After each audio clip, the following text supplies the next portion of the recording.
Time kept moving, but the lingering hurt inside me never faded. Days passed, and on the surface, everything seemed normal. We continued talking, we kept seeing each other, but deep down, something inside me had already started to wither. It was such a strange feeling. I still loved him, I still felt safe in his presence, but at the same time, the pain inside me was growing. He couldn't understand why I was hurt, or maybe he didn't want to understand.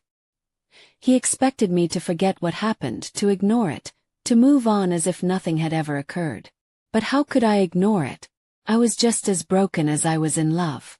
How could I pretend not to see the way he shut me out, the way he kept me at a distance, as if I were a stranger? I questioned myself over and over again. Maybe I'm overreacting. Told myself. After all, he's a married man. He has responsibilities to his wife and children. He can't fully include me in his life. But then another voice inside me spoke up. Did he have to shut me out like this? And that voice was what slowly started tearing me apart. I remember how casually he said it, how effortlessly the words left his lips. My wife and kids went abroad for a few days. As if he were talking about the weather. At that moment I felt like I had been punched in the stomach. I took a deep breath, trying to keep my emotions in check, forcing myself to suppress the storm rising inside me.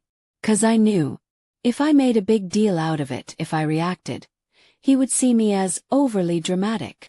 If I showed how much it hurt me, he would say I was too sensitive. But the voice in my head wouldn't stop. Why did he hide this from me? If it was so normal, why didn't he tell me beforehand? Why did I always have to find things out by accident?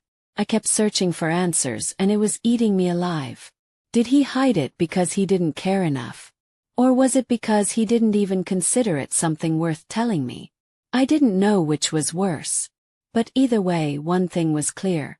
My feelings don't matter to him. And yet I said nothing. I put on a mask, pretending not to care, pretending it didn't affect me. Because sometimes you learn that showing your pain only makes things worse. Not long after, he casually dropped another bomb on me. I have to go abroad this weekend. He nodded. Okay. I didn't question it much. But then he added, while I'm there, I'll pick up the kids and spend 2 days with them. And that was the moment something inside me shattered. I didn't even have to think. The voice in my head screamed. Again. You're hiding things from me again. Am I the last person who gets to know once more?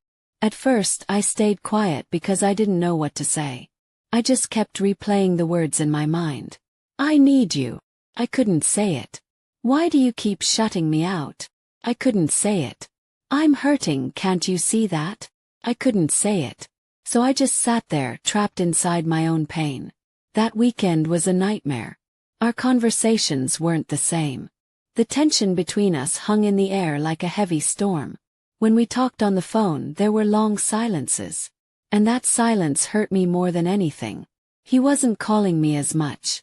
His texts were shorter, colder. And I was withdrawing further into myself. The day he left, I stared at my phone for hours, waiting for a message, for a sign, for anything that would show me I was still important to him. But that message never came.